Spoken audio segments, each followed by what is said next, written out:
Hello दोस्त, मैं आज आपको राजा दिलीप और उनकी महारानी सुदक्षिणा के बारे में बताने जा रहा हूँ, जिन्होंने गौ सेवा के द्वारा अपने पुत्र प्राप्ति के लिए उनकी सेवा किया और उनके आशीर्वाद से अपने पुत्र रत्न की प्राप्ति भी की। तो उस कहानी के बारे में आपको मैं आगे बताने जा रहा हूँ। मेरे चैनल में बने रहेंगे और मेरे चैनल को सब्सक्राइब करेंगे और शेयर भी करेंगे। तो मैं वीडियो शुरू करता हूँ। राजा दिलीप और उनकी पत्नी रानी सुदक्षिणा गौ माता नंदिनी को मीठी घास के कौर खिलाते, उसके शरीर को सुलाते, डांस वगैरह को दूर करते तथा वह जहाँ जाना चाहती वहीं जाने देते थे।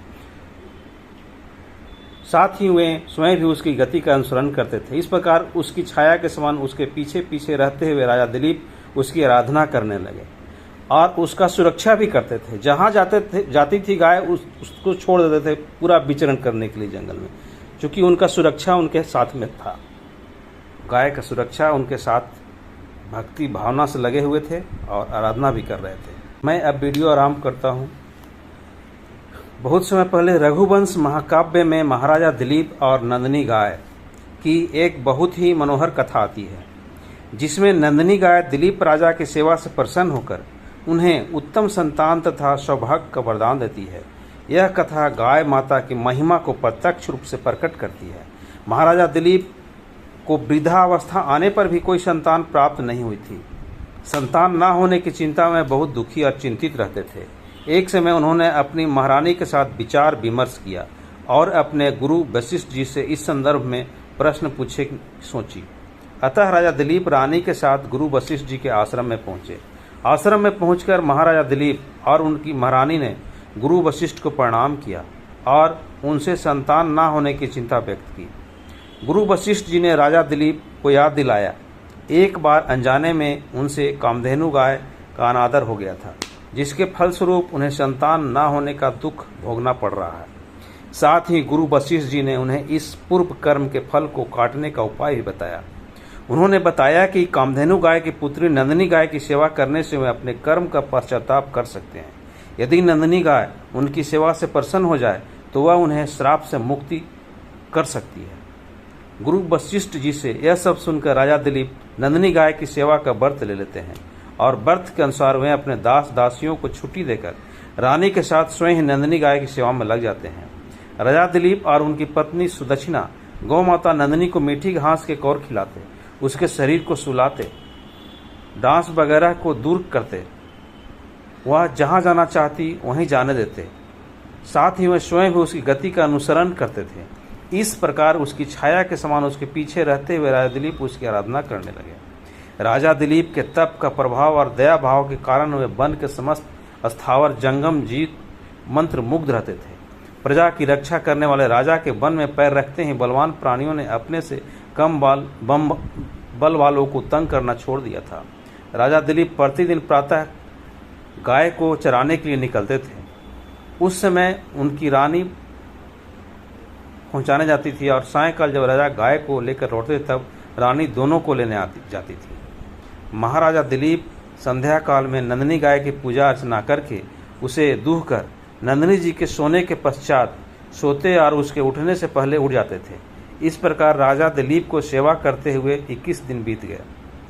तदनंतर राजा की भक्ति भावना की परीक्षा करने के लिए मुनि की होम धेनु एक हिमालय की गुफा में, जिसमें कोमल घास उग रही थी, घुस गई।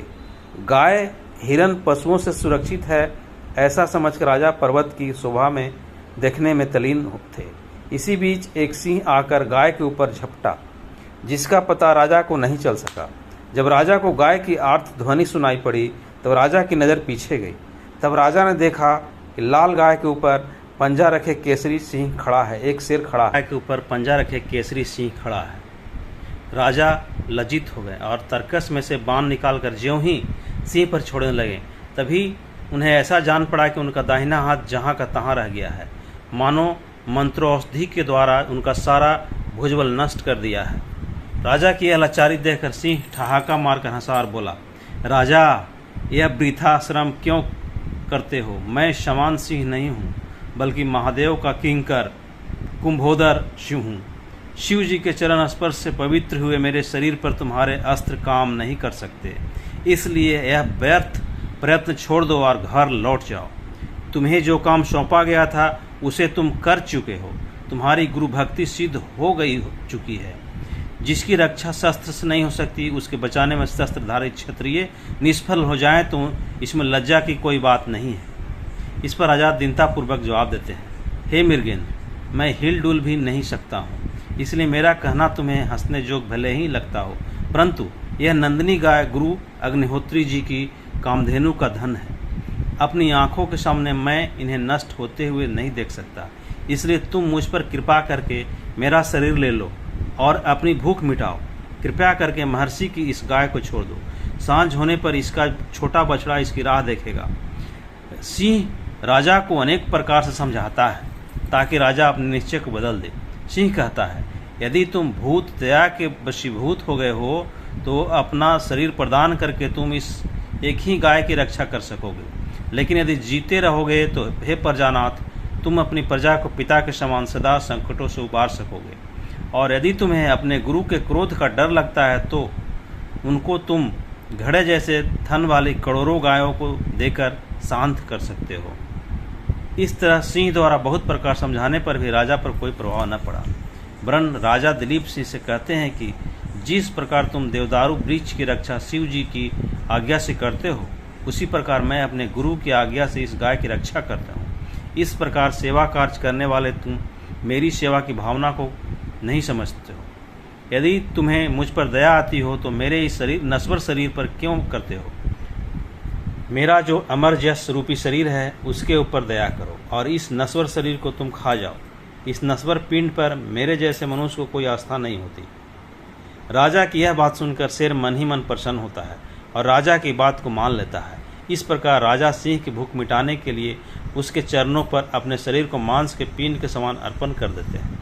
तभी सिंह के आगे पड़े हुए राजा दिलीप के शरीर पर आकाश से पुष्प वृष्टि होती है और एक धीमी अमृत जैसी मधुर ध्वनि सुनाई पड़ती, वत्स उठ।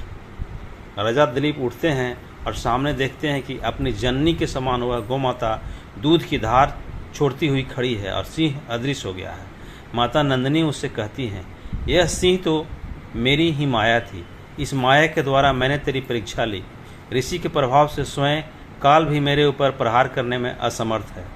राजा की गुरु भक्ति से, सेवा से और दया से प्रसन्न हुई गाय संतान प्राप्ति के लिए उत्सुक राजा को उनका मांगा हुआ वर प्रदान करती है और कहती है, तुम्हारी गुरु भक्ति और दया भाव से मैं प्रसन्न हो गई हूँ। पुत्र तू वर मांग, मैं केवल दूध ही देती हूँ, ऐसा न समझ। मैं कामधेनु हूँ, प्रसन्न होने पर जो चाहे सो दे सकती हूँ।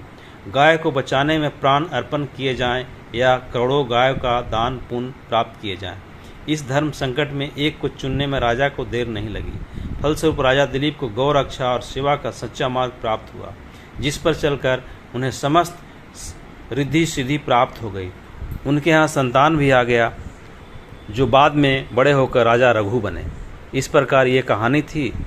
आपको अच्छा लगा तो सब्सक्राइब ज़रूर करेंगे और शेयर भी करेंगे। धन्यवाद।